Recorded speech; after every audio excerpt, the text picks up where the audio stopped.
I think it's time to show you what our hackers have been up to. They've been working since yesterday, and some of them, well, the hackers in Boston started even before because they're on in a different time zone. So the time that our hackers start is right in the middle of the night over there. So they started a bit earlier.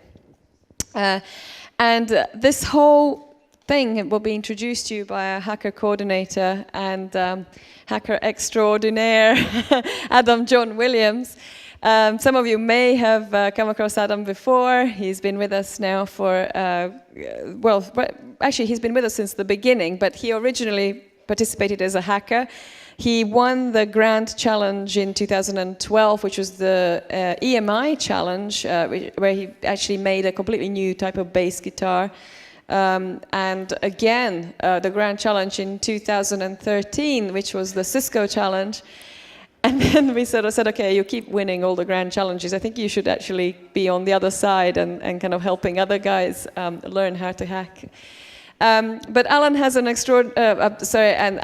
extraordinary story. In the first hack he won in a wheelchair. It was a permanent condition.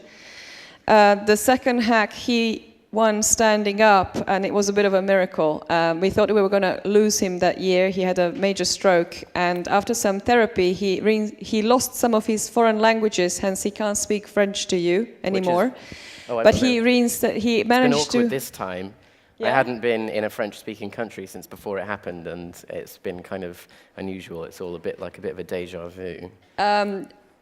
So yeah, it's a bit of a déjà vu. Do you remember that bit? It's like everything is like a strange dream. Something I encountered was speaking with Bruno from Duolo, who I'd previously spoken with extensively in French over the internet, and he came up to me at Music Tech Fest in Berlin and started talking French to me, and I was like, oh my God, do I just pretend I'll just smile and nod for a few minutes? So yeah, he lost his foreign languages, including Welsh, which is not Welsh is a useless language anyway, and I don't say that. Never ever spoke it.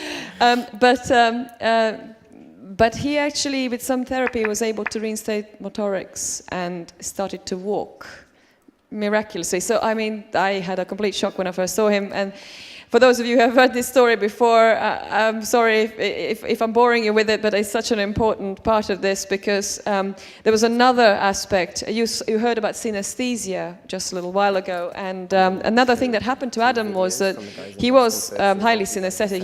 He could associate color and sound and timbre, and he was really cross-referencing in his mind. But after the stroke, the range, tell me if I'm explaining this correctly, the range kind of dropped or something, so when someone was talking to you on the phone, you couldn't recognize their voice, like their associations were suddenly... Yeah, so it was like we were talking about synesthesia earlier. My synesthesia was the less useful kind than LJ has, so rather than it being that a pitch had a color, it was like a timbre had a color, which I didn't realize that, if something as drastic as that happened, it changed the order of the colors and shifted the perspective, and I listened to myself talk, and I was like, oh man, I sound like Barry White. People are going to love this. But it turned out that it was only me hearing it like that, and unfortunately my voice was just the same as ever. But yeah, so his associations changed completely. So I mean, he's a really interesting living experiment.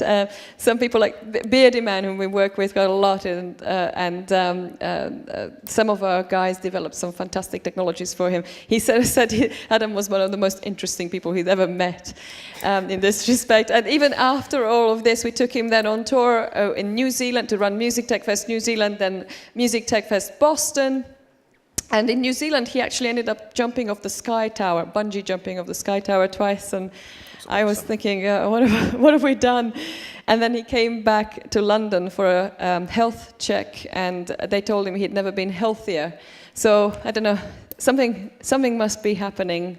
Music Tech Fest is my drug. I can't get enough of this thing. We take it around the world, and in every place it gets better and better.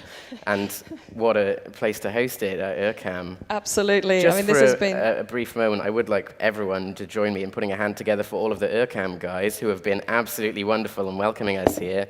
Thank you very much, everyone, especially Cyril on tech, who has been a total lifesaver. The guys have been hanging out with us really late last night as well, and it's they're absolutely fantastic. So Adam has then developed some apps that combine brain scanning and music, and he's doing really, he's come up with some very interesting ideas since. He's always very active with all the hackers on the ground. He hasn't hacked himself. He will tell you what he has facilitated here overnight. I didn't have time. I did a very brief hack. It was supposed to be like a wearable light-up synthesizer, but it unfortunately doesn't make any sound, which is exactly what happened in Boston. We'll do next time, I'm sure. But next time. But I have got some amazing entries from the guys here. And I will let you talk us through them. Also, just to mention that, of course, we have hackers from Boston watching this as well, who've been hacking simultaneously, been telehacking with our hackers here. And the hackers here were from all sorts of places, actually, from Germany, Belgium, UK. I'm probably missing half. Spain. Several countries. So over to Adam John Williams. Thank you very much, Michela. Right. Oh, come on now. We're all friends here.